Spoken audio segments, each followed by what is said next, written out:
Marked by horror and unanswered questions, the Whitehall Mystery is one of London's most chilling unsolved crimes. From a dismembered body to a crime scene buried beneath Scotland Yard itself, this case is as strange as it is disturbing. Some even thought it was the work of Jack the Ripper. Today, we uncover the dark and twisted tale of the Whitehall Mystery, where every clue leads to more questions. On the 11th of September, 1888, something very disturbing was discovered on the muddy riverbank of the River Thames in an area called Pimlico in London. A human right arm and shoulder were found lying in the wet mud. It was an unsettling and gruesome find, and it quickly drew public attention. The body parts appeared to have been cut off with some level of precision, and people were shocked. At the time, the Times newspaper, which was one of the most well-known papers in the country, suggested that this could have been nothing more than a bad joke or prank.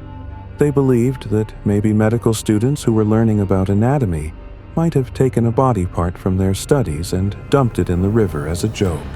In those days, medical students had access to cadavers for learning, and unfortunately, pranks like this were not unheard of.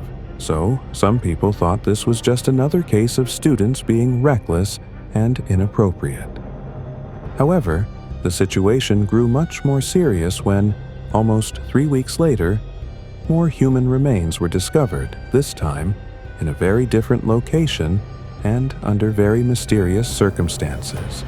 On the 2nd of October, 1888, construction workers were busy building what would become the new headquarters for the Metropolitan Police.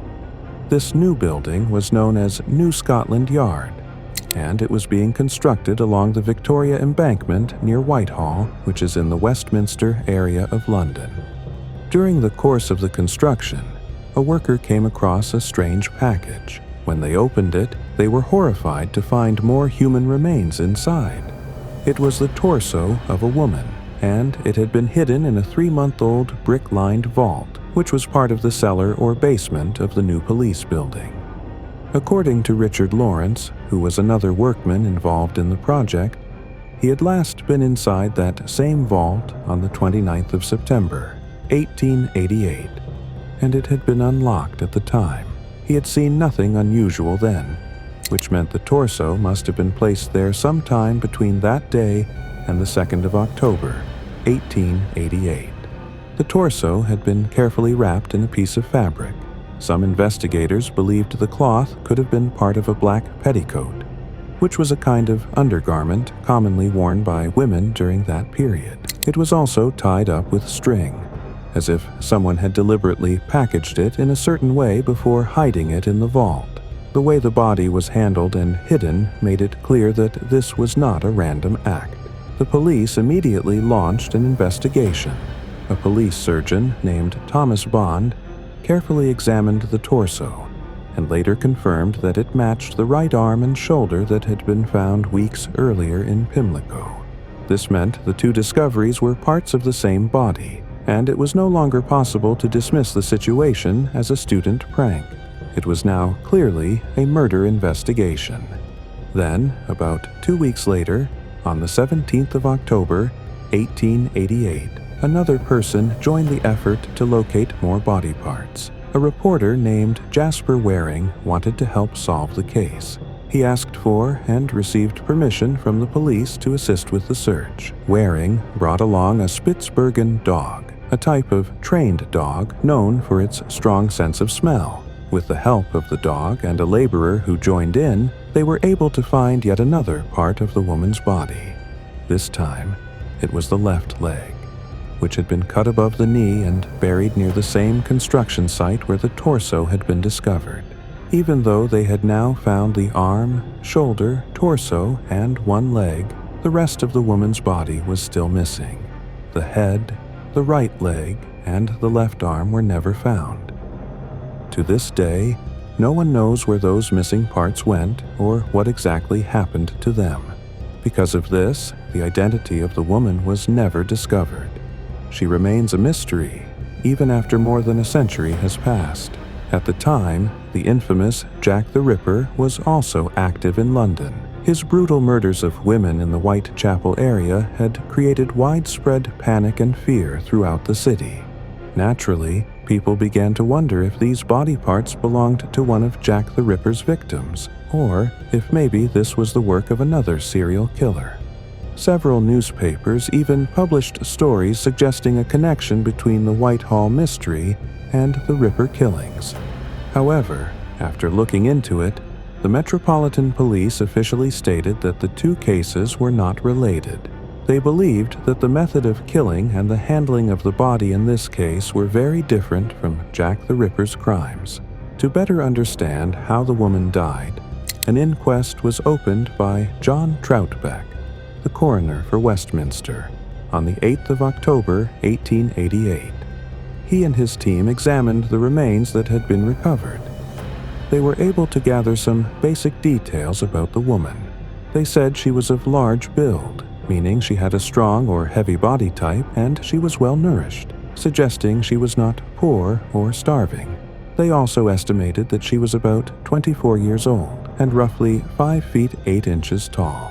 This was quite tall for a woman in the late 1800s. One of the most disturbing findings from the inquest was that the woman's uterus had been removed. This detail shocked many people, and it was also a reason why some thought there could be a link to Jack the Ripper, who had also murdered some of his victims in similar ways. However, again, the police were not convinced the cases were connected. Dr. Thomas Bond, the police surgeon, also gave his opinion on how the arm had been removed. He explained that the right arm had been cut off by someone who had knowledge of human anatomy, meaning the person likely understood how muscles, joints, and bones worked. The cut was very precise. He also pointed out that the arm had been tied with a tight band, which is a method used to stop bleeding. This indicated that someone had tried to control the bleeding, although it appeared that the woman had already died before the arm was removed, because there were no signs of muscle contraction, which usually happens when someone is still alive and experiences pain. Another important clue was the clothing found on the torso. The woman had been wearing a broché satin dress, which was made from rich fabric often worn by middle-class or upper-class women. Investigators traced the origin of the dress to Bradford, England, where it had been manufactured. The design or pattern of the dress was believed to be about 3 years old, suggesting it had been made in or around 1885. This helped them estimate when the woman might have purchased it, though it didn't lead to identifying her. Along with the body, they also found pieces of newspaper wrapped around the remains. One of the newspapers was a copy of the Echo, dated 24th August, 1888, and another was from the Chronicle, although the exact date of that one was unknown. These newspapers may have been used to help hide the body, or maybe they were lying around the area where the killer had placed the remains. Unfortunately, even with all these clues, the exact cause of death could not be determined. The experts could rule out drowning and suffocation, which meant the woman had not died by being held underwater or choked, but they could not completely rule out hemorrhaging or bleeding to death as a possible cause. There were simply too many missing parts of the body to know for sure how she had been killed. In terms of health, the coroner noted that the woman had some medical conditions. Her left lung showed signs of severe pleurisy, which is a condition where the lung tissue becomes inflamed and painful. This might have caused her chest pain during her life. However, the rest of her organs appeared to be normal.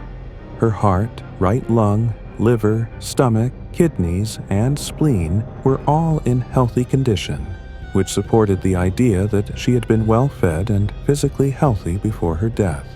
There were no signs that the woman had ever been pregnant or had children, and she was described as having fair skin and dark hair. One more detail helped paint a picture of who she was. Her hands were in very good condition, and they showed no signs of manual labor. This meant she likely wasn't someone who worked with her hands regularly. She may have been from a middle or upper-class background and lived a more comfortable life. Finally, based on the state of decomposition of the body, the investigators believed the woman had been dead for between 6 weeks to 2 months by the time her remains were discovered.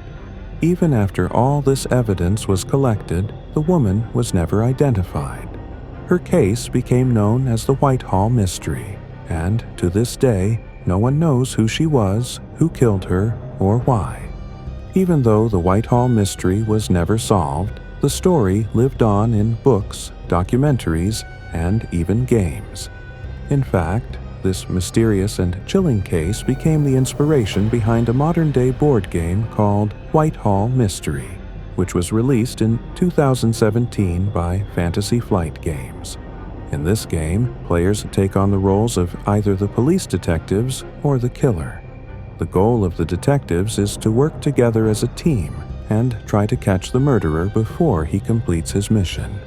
On the other hand, the player who plays as the killer must move secretly across a map of London, trying to reach 3 specific hiding spots without getting caught.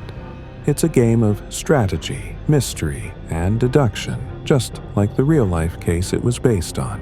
The board itself is a detailed map of London in the 1800s, and players use clues, logic, and teamwork to figure out the murderer's next steps. The game captures the atmosphere of fear and suspense that surrounded the real Whitehall case. It gives people a chance to experience the tension of chasing or escaping a criminal. Although it's just a game, it helps to keep the memory of the case alive in a way that engages modern audiences.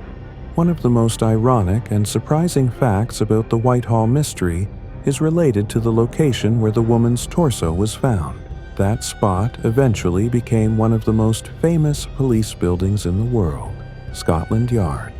It's a strange twist of fate that a building meant to represent law, order, and justice was built right over the scene of an unsolved murder.